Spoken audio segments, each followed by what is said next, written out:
ngaho nyongorera umbwire kutandakarire kutavugana nawe kenshi ntibivuze ko nkwanka kandi muraba basunyeka nta n'umwe kuruta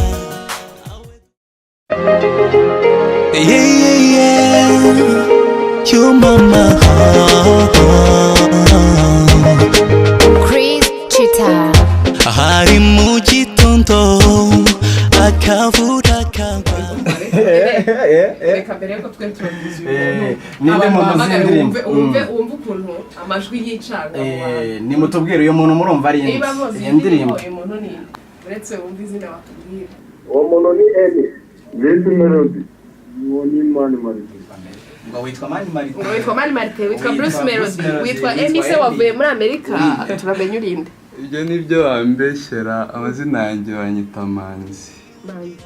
Manzi Patrick sizina ni izina rifitwe n'abantu benshi ariko ibyo nkora ntibifitwe n'abantu benshi kwa niyo mpamvu rero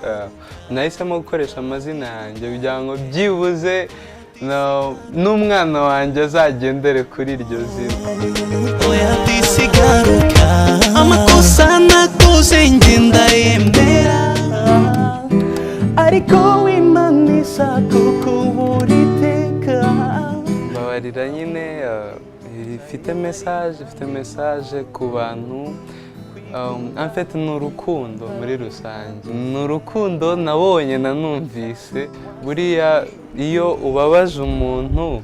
ntumusabe imbabazi nanone kandi mukundana urumva ni ikibazo hagati y'ababiri so nayikoze kugira ngo mbese mbe nashyira ako kantu mu bantu izuba ritashe Mbabarira ugaruke kuba nzi gucuranga cyangwa se ngerageza gucuranga biranyorohera kugira ngo mbone melody nziza iryoheye amatwi na histoire ubwazo nkora ziba ziri hagati mu bantu niyo mpamvu usanga buri muntu ayisangamo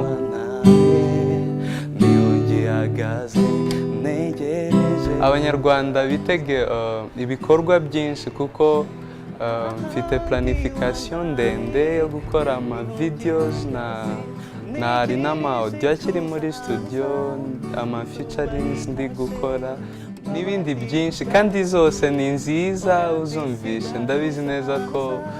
nta muntu utazikunda zirimo message ikindi ziryoheye amatwi mbese ni danje oya disigaruka wowe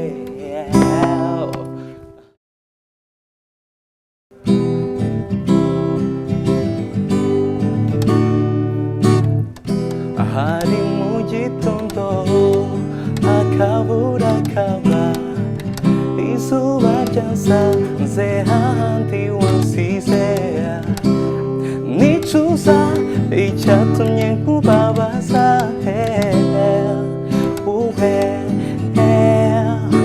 gusa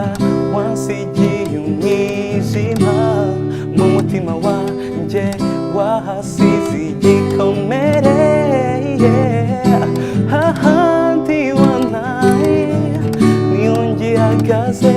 ntegereje kuzaza izuba ritashe Mbabarira ugaruke oya disigaruka Mbabarira ugaruke oya disigaruka amakosa nakoze ngenda yemera ariko wimanisha kukubura iteka nkura muri iyi nyanja y'amarita ndimo kwigunga n'umubabaro bitangose gusa wasigiye umwijima mu mutima wanjye wahasize igikomere hahandi wantaye niho ngihagaze ntegereje kuzaza izuba ritashe Mbabarira ugaruke oya disigaruka Mbabarira ugaruke oya disigaruka